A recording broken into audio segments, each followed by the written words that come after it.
In my opinion, the Honeycomb Alpha Yoke and Switch panel from Honeycomb Aeronautical is without a shadow of a doubt the very best budget yoke available today. At £230 or thereabouts, this device will ensure that your simulation rig is a suitable starting platform for any aircraft, be it general aviation, commercial or military. And with their forthcoming modular 6-lever throttle quadrant and rudder pedals also on the way, Honeycomb Aeronautical certainly have filled the void that was left by Scitech. However, the high build quality, unique design and sensational desk mount doesn't quite describe the Honeycomb Alpha Yoke precisely. At first look, this does appear to be the perfect yoke solution, but there are some areas which do not fill the initial promise. Hi, I'm SimUK, a full-time software and hardware critic on YouTube. It's my goal to identify the best and worst qualities for everything I review, so that you can buy with confidence and know exactly what you will get for your money. SimUK is always free to watch, but I do ask you to at least consider donating us £1 a year to enable us to make more reviews for you in the future. Thank you so much and enjoy the review. I bought this Honeycomb Yoke just before Microsoft Flight Simulator released, and I bought it from Amazon for just over £230. It arrived promptly and the packaging was of the highest quality. There's very little chance of this getting damaged in transit. Upon closer inspection, the premium packaging is not a disguise, but a complement for the yoke and its peripherals, which are of the highest quality. I'll start this review by focusing on the very best bits of the yoke. The desk mount is a thing of beauty. It's strong, robust and extremely effective, far better than any of the Scitech yoke mounts that I have used in the past. This hex printed mounted base is super strong and very rigid, while still being very lightweight. On the bottom it has an M3 designed sticky pad, which if you have ever used M3 before, you will know that this thing will stick like glue, but without damaging your surfaces. The sticky suction is so strong that additional release clips exist at the rear of the base in order to help you lever it from your desk, and the heavy-duty, strong iron-based clamps are impressively ample, and there is zero risk of them ever breaking or weakening over time. The Alpha Yoke connects to your PC via a USB-C to USB cable, and it's of a decent length. Once mounted, plugged in and connected, you will immediately notice not only the soft rubberized finish, but the sleek and stylish design. This is a thing of beauty, further enhanced by the dimmable Honeycomb hexagonal red lighting. The built-in switch delivers 4 rocker switches, 5 flip switches and a rotatable ignition key, perfect for Cessnas, Pipers and any other small to medium general aircraft that you could care to mention. But they can all be rebound to perform whatever function you want them to, unlike my Scitech switch panel, which was pretty much locked down. The yoke is somewhat oversized, more akin to a 747 than a Cessna, but it retains an ergonomically friendly grip position and thumb rests. It connects to the base via an RJ45 coiled cable, and this connection, other than making the yoke look even more authentic, also allows for the solid steel yoke shaft to exist. This solid steel and its dual linear ball bearing design improves upon previous Scitech yokes that I own by ensuring that the absolutely essential 180-degree rotation is super smooth with absolutely zero mechanical dead zone. I'll talk a bit more about that in a bit. The pitch rotation has a decent amount of resistance, which really does benefit you when you're trying to trim the aircraft. Without doubt, this is my favourite aspect of this particular yoke. The left handle has a push-to-talk back button, an 8-way hat switch, an additional push button and twin double rocker trim switches to replicate a fail-safe system which is implemented in most modern aircraft, I believe, in order to ensure that trim runaway does not occur. A really fantastic attention to detail addition. It was the inclusion of this which meant that X-Plane 11 actually introduced code in order to support the functionality of a failed trim switch. The right handle has 2 horizontal rocker switches for rudder trim, again supporting the failsafe system mentioned before. In addition to all of that, there is 1 large red and 1 small white button on the right handle. Both X-Plane 11 and Microsoft Flight Simulator immediately recognise, and both sims also provide pre-configured loadouts for the buttons. So far, no additional software or drivers have been required, ensuring seamless connectivity for the Alpha Yoke and the switch panel. In addition, there are Cytec compatible screw points, allowing existing Cytec owned panels to be attached to the device, and for the device itself to attach to any pre-existing Yoke mounts, like this wheel stand Pro mount.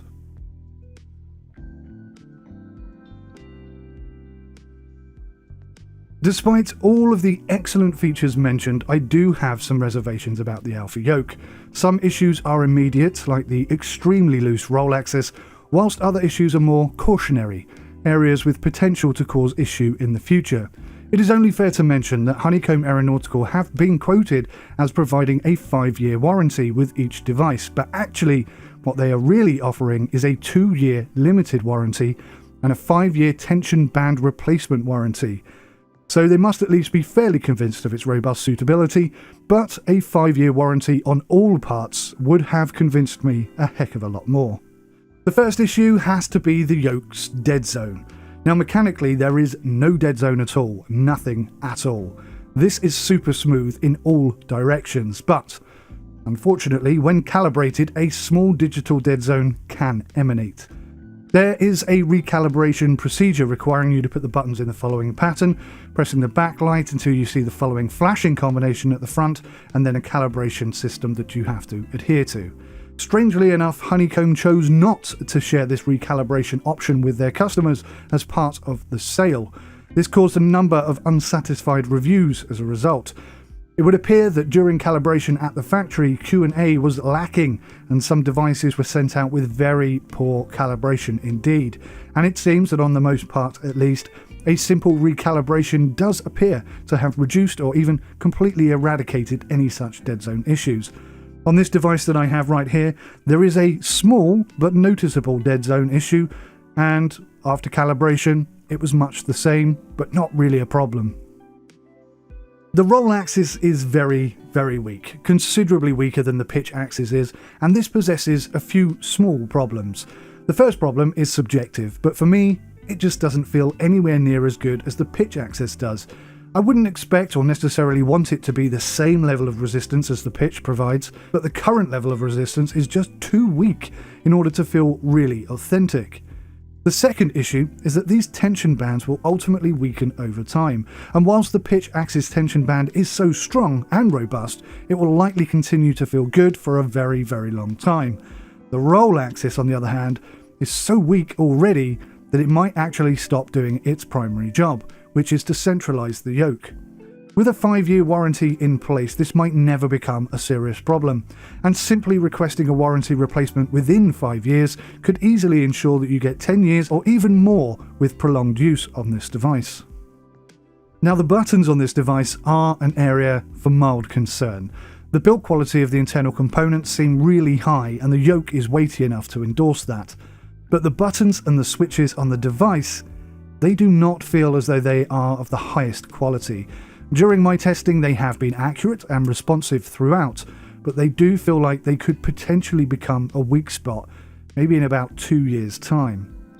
The ignition switch is more robust, and fundamentally, I have far less concern over this particular aspect. Rather, it is the lack of a spring-loaded ignition switch. It's not an issue so much as a missed opportunity.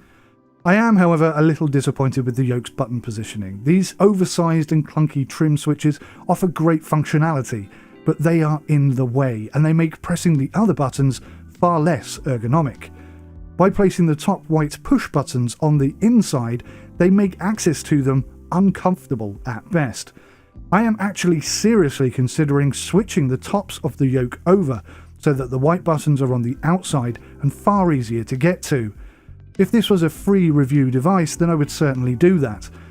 I might also open up the base and see if I could add more resistance to the roll and spring load functionality to the ignition switch. But as I've paid for this myself, that would void my warranty, and that is a concern. Now, the surface covering is nice to look at. It's smooth to the touch, and it certainly looks stylish. But this is the same type of covering that could potentially degrade over time. Now that might not matter so much on the base, but the yoke itself also has this same covering where your hand grips are. Now, if you're a serious sim pilot, then you know you should only be flying with a very loose grip, maybe one finger and one thumb. So maybe this is an issue that will only affect a small proportion of the community, but certainly time will tell on this particular issue. One of my more serious concerns is with the attached RJ45 cable. When the yoke is rotated, there is some small yet noticeable flex and movement within the connectors. Now over time, this could cause wear and possibly cause a short. Now if the cable itself gets damaged, I don't see this as being an issue because a cable replacement is cheap and super easy. But if the connection point within the base or within the yoke itself becomes damaged, well, then you're looking at a complete replacement. So my final thoughts are this. Without doubt, this is the best budget yoke available on the market right now. But that alone is not necessarily an endorsement. The Logitech Pro Flight Yoke is a terrible device, which should never have been continued when Logitech bought ownership of SideTech from Mad Catz. Instead, what they should have done is keep this Cessna Pro Flight range going, a vastly better system which provides 180-degree rotation and a considerably better designed yoke and button design overall. In addition, the Cessna Pro Flight Yoke has 3 mode switches that allows the number of active buttons to treble from a relatively impressive 22 buttons on the yoke to a whopping 66. That considerably outweighs the 20 available buttons on the Honeycomb Alpha, and that's including the switch buttons as well. But even with that in mind, the Honeycomb just about nudges the SideTech Cessna Pro Flight off of the top spot. Not because of its additional included switch panel, because for the same price you can actually buy the SideTech or now Logitech switch panel and gain more functionality, as it will also include a landing gear lever, something which will of course be present on the Bravo throttle quadrant later this year. So no, indeed, it is actually the smooth action on both the pitch and the roll axes, and more importantly for me at least, the level of resistance that it delivers on the pitch. This really helps when trimming and adds an awful lot to the overall immersion. The Honeycomb Alpha yoke and switch panel is the best device for those flight sim fans on a budget, and despite the limitations, the concerns and the potential issues that I've mentioned, I really can highly recommend this device to anyone looking to get serious about their flight simulation. I already have a SideTech Cessna Pro Flight rig, and whilst the improvements on the Honeycomb yoke are clear for all to see, they are not that significant that it completely renders my old SideTech Cessna Pro Flight yoke as redundant. In fact, if anything, it makes me appreciate it that little bit more. Thank you so much for watching. Take care of yourselves. Until next time, goodbye.